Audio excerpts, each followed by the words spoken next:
Hello all, good morning to everyone. Uh, Today I would like to discuss the evolution of modern economy. So this is the first lecture in the series of lectures on Indian economy.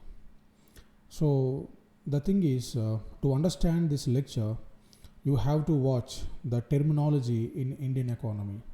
So I have already uploaded 5 to 6 videos with respect to the terminology in Indian economy. Okay, so let us start this lecture, the evolution of modern economy. So I would like to define the definition of economy again. See, economy means the study of production activities in a particular area or in a defined geographical region is called as economy. So now our focus is how the production activities are evolved, or how the modern production activities are came into existence. So that is our point of discussion. So we do know that prior to 18th century, the lifestyle of human beings was primitive in nature, meaning the humanity used to gather food from forests, and of course we were called as hunter gatherers, and we used to move from one place to another place in search of resources. Okay, however, after mid 18th century, that means after 1750s, due to industrial revolution, there was a transformation in the production activities. Okay, human beings started settling in banks of the river, along the banks of the river, and they started agriculture on large scale, and industries came into existence due to the invention of steam engines, etc. So therefore, prior to 18th century, the livelihood of human beings was primitive in nature. Okay, after 18th century, due to the technological inventions, the production activities of human beings are completely transformed. Okay, right? Then how the financial instruments are evolved. So financial instruments means the devices which aid the human beings in the economic activities. Okay, so initially there was a barter system. So I explained about barter system in terminology of Indian economy. So please visit those videos to have a good understanding on barter system.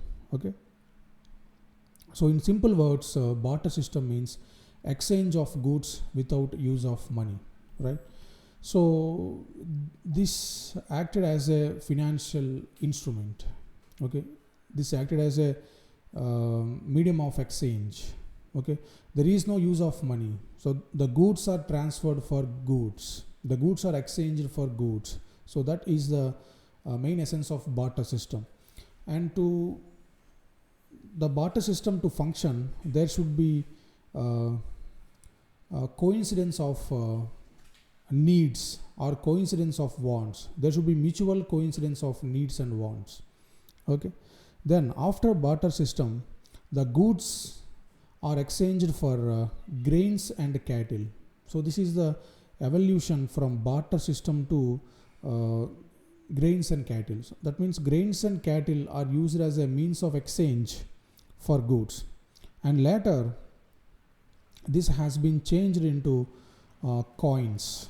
Okay, coins are used for exchange of goods and services, and these coins are made of precious metals, and they have some intrinsic value. So intrinsic value means they derive value from itself, right? The coins derive value from themselves. That is called having intrinsic value, right? The next stage in the process of evolution of this financial instrument is currency. Okay, currency comprises paper notes and coins. These are all modern forms of currency. Okay, so let me explain why I am discussing the barter system and the grains and cattle and coins with intrinsic value and paper notes and coins without intrinsic value, which is also called as fiat money. Here my point is to conduct the economic activities. To conduct the economic activities, there should be a medium of exchange. So without medium of exchange, economic activities cannot be conducted or economic activities cannot be done, because the products produced by the person A and the products produced by the person B should be transferred between both of them. Okay, in order to facilitate that process, there should be a medium of exchange, right? Because as we are living in groups, our needs are unlimited and the resources are limited, and no one person can produce all the goods and services that are required for the survival. Okay, so therefore one way or another way, each one of us has to depend on others. Okay, so in order to transfer the goods among us, there should be a medium of exchange. That's what I am trying to say. So economy is nothing but the study of production activities. So all these aspects are involved in the study of production activities. Okay, right?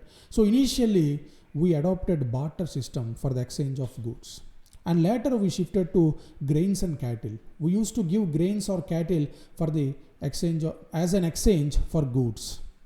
Okay, and later we stepped into the use of coins. That means coins with intrinsic value, which are particularly made up of precious metal, were used as an exchange for goods. As an exchange for goods. Okay. At present, in the modern economic system, we are using currency, which is also called as fiat money. Already I discussed the definition of fiat money in the terminology lecture. So please visit our terminology classes to have a clear understanding of this lecture. Okay, right. So the modern day currencies are called as a fiat money. In simple words, fiat money means the money which doesn't have any intrinsic value and derives its value from legal tender is called as fiat money. Okay, right. So in this way, the medium of exchange is evolved. The medium of exchange is evolved in the modern economy, right? So the next thing is in an economic system, there are some entities which have surplus money, and there are some entities which have money deficit. Okay, so therefore there should be transfer of money from surplus to deficit. Okay, then only the economic activities will move forward. Okay, so this process is called as money exchange. So money exchange is very important to boost up the economic activities, because in the modern day economic system, we are using money as a medium of exchange.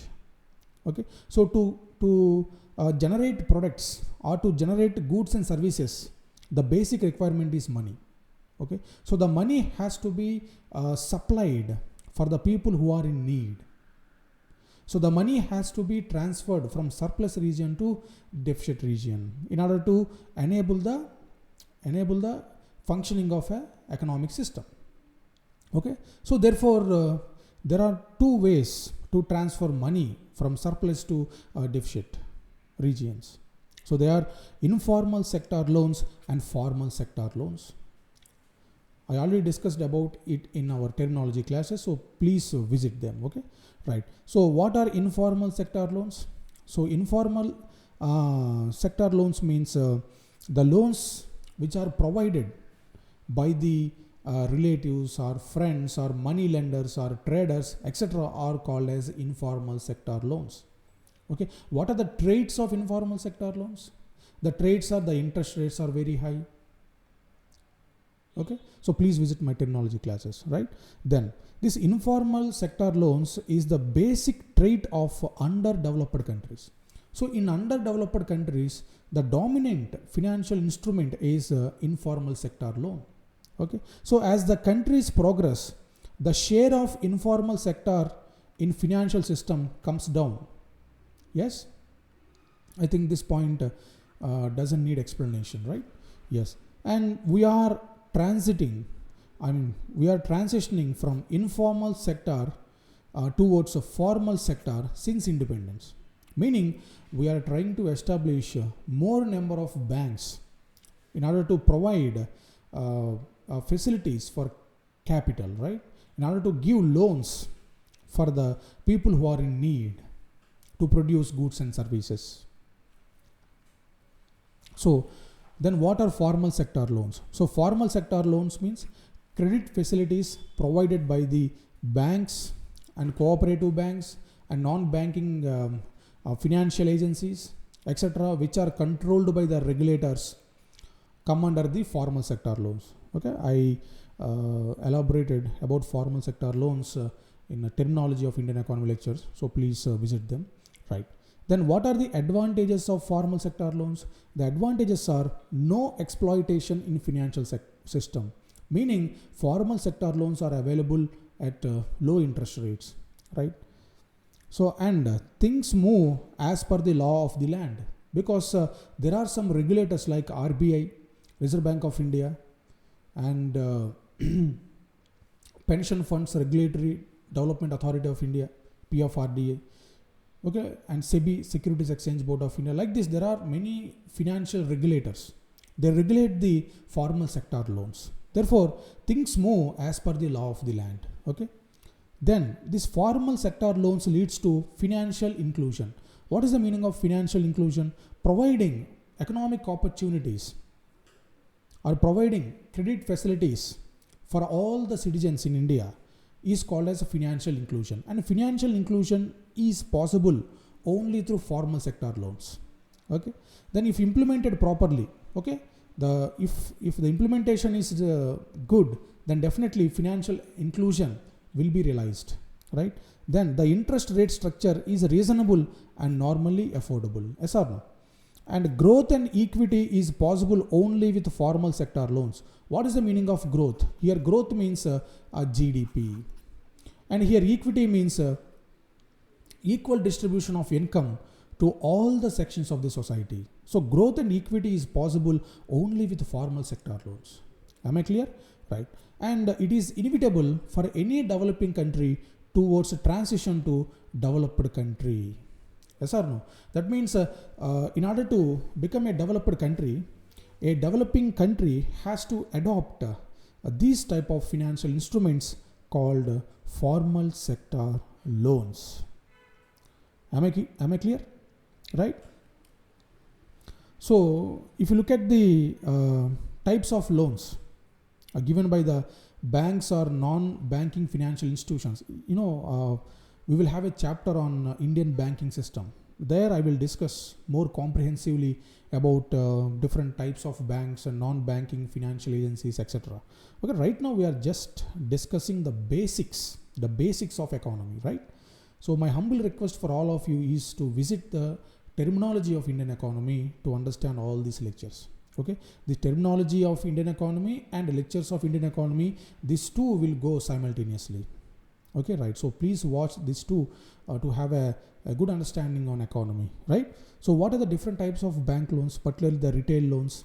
There are agricultural loans, house loans, personal loans, and vehicle loans. All these types of loans are called as retail loans. Okay, these are provided by the banks, right? Then I have already discussed about the concept of collateral. Collateral is nothing but security given by the borrower while taking the loan. Okay, security given by the borrower while taking the loan. Without collaterals, loans are not provided by the banks. There should be a collateral in order to seek loan from the bank. And next, we have seen the retail loans. Then what are corporate loans? Corporate loans means the loans which are given to the private companies. The corporate companies are called as corporate loans. Then what are the types of corporate loans? Number one, term loans. What are term loans? Term loans are used for establishing a company or for expansion of a company. What is the meaning of expansion of a company? Expansion of a company means opening new branches or increasing the volume of the production capacity is called as expansion of a company. So establishing a company means establishing a new company for production of goods, right? So to meet their capital needs, what is the meaning of capital needs? Capital needs means expenditure, fixed expenditure, or in other words, machines or buildings, etc., come under capital needs, right? Then second type of loan under corporate loans is working capital loans. What is the meaning of working capital? See, working capital means the loans required for running the affairs of the company, meaning purchasing the raw materials and providing salaries to the employees and wages to the workers and rent to the land, etc. All this come under working capital loans. Okay, next, bridge loans. So these loans are provided for short period. Okay, in order to meet the short period requirements of the industries, bridge loans are provided. So these are the various types of corporate loans. Am I clear? Right. And the next thing is how corporates get money for establishing and expansion of a industry. Okay, right? So there are in general there are three ways to raise the money in order to establish the companies by the corporate players. They are bank loans, as we discussed right now.